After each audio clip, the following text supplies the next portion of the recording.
We're going to make Zoe enchiladas tonight. All right, so when I make food for Zoe, I start out by getting all the ingredients handy so that it's quicker and easier. So we got the enchiladas, the rice, milk to make it less thick, taco sauce to make it more enchilada-y, sour cream, and some spinach to give it extra vitamins. Put it in the blender, and then I mix it and see how thick it is. So that's the next step. Let's get it done. Helps if you chop it into smaller pieces for the blender. It doesn't like the really great big chunks.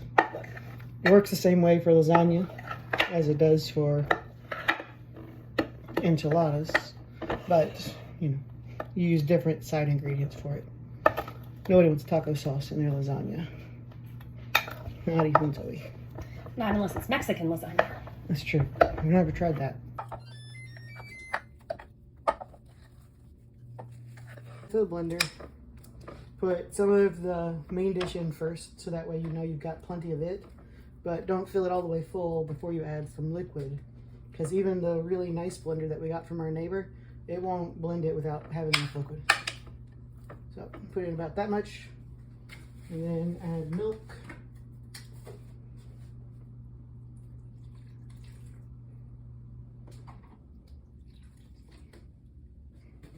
So that's something to chop up.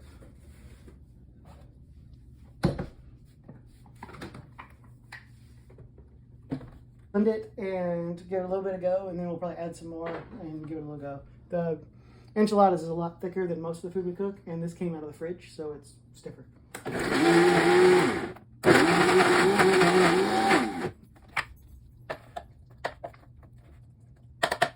So now that it's down in the bottom good, we can add a little bit more, and it should do better. A little brown bottom. All right.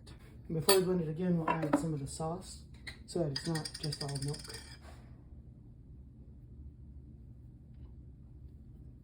You can use enchilada sauce here. We ran out of enchilada sauce, and that taco sauce tastes almost the same. Okay.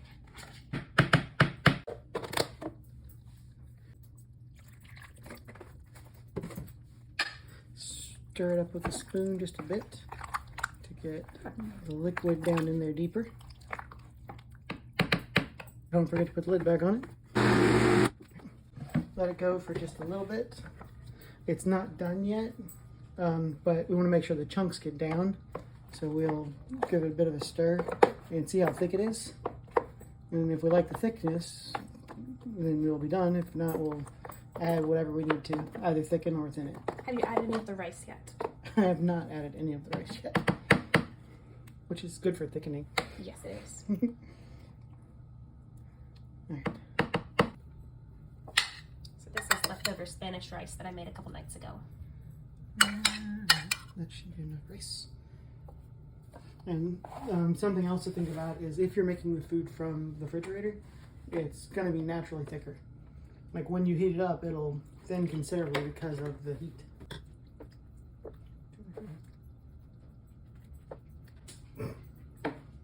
Dude. Raglan, come. Go for it. Here.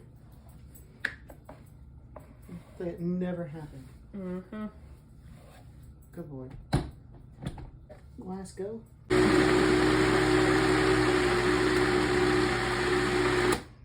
All right. Amanda pointed out I left out the spinach. Yes, yes you did. This is why you get all the ingredients out, so that you don't forget any when you're making the food. It seems to really be helping you. Yeah, it's working out. Mm-hmm.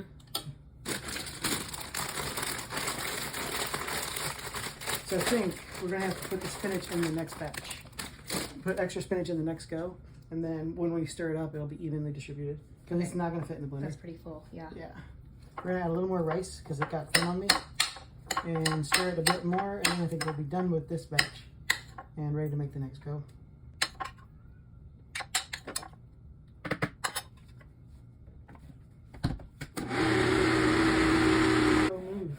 All right, so that thickness is pretty good.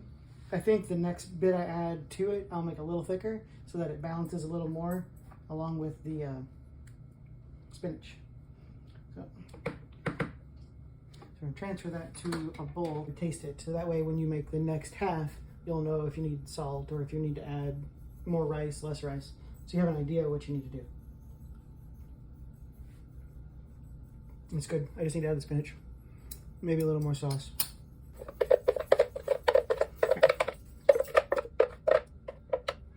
I'll probably make the next batch a little thicker because this is a little bit thin.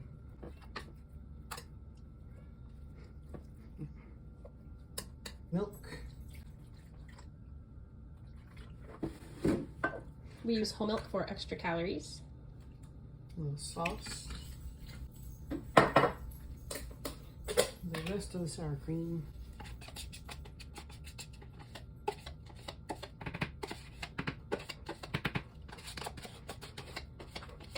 We use raw spinach for a couple of reasons. One is that it retains more of its vitamins while it's raw.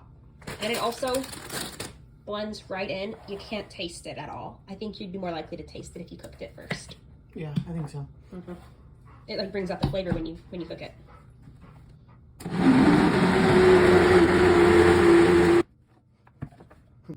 Spinach. I had to blend it up a little bit so that I could smoosh the spinach down into the bottom to get it closer to the blades. You don't want to put the spinach in first because it'll just get stuck in the blades if it doesn't have enough stuff to stir around with. Put a little more spinach in it. Especially since the other half didn't have any spinach, it needs extra. Swoosh. Come with it.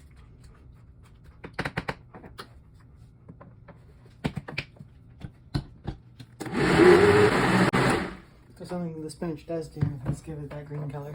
Yeah. When it blends up. Alright, so now we're going to add the rice to thicken it up some. I don't think I need any more spinach than that. Because we're just trying to add a little bit of iron. We're not trying to make an energy drink or a protein shake or whatever. See if that thickens it up enough.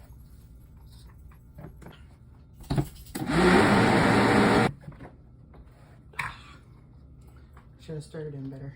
Making food for Zoe, you're picking a food that people generally like, and then you're sticking it in a blender little bits at a time until you find a texture and consistency that is acceptable. You could probably blend just about anything, but I mean, nobody really wants blended up pizza. You could do it, but it just doesn't sound appealing. But enchiladas and soups, they don't sound less appealing if they're blended up, and they taste pretty good blended up. So if your kid had a favorite food, you could probably run it through a blender and it would taste the same.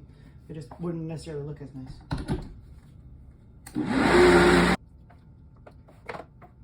Alright, so there are very few foods that taste different once they're blended. Potatoes kind of do weird things when you blend them. They get more pasty. But most everything else, as long as you don't over blend it, it tastes the same as it did going in. It's a little too thin.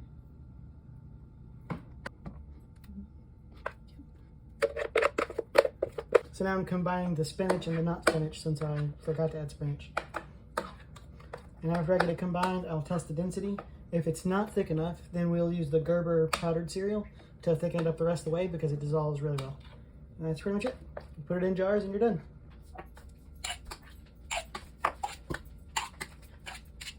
You ready to taste it? I'm ready. All right, tell us what you think. This is enchiladas.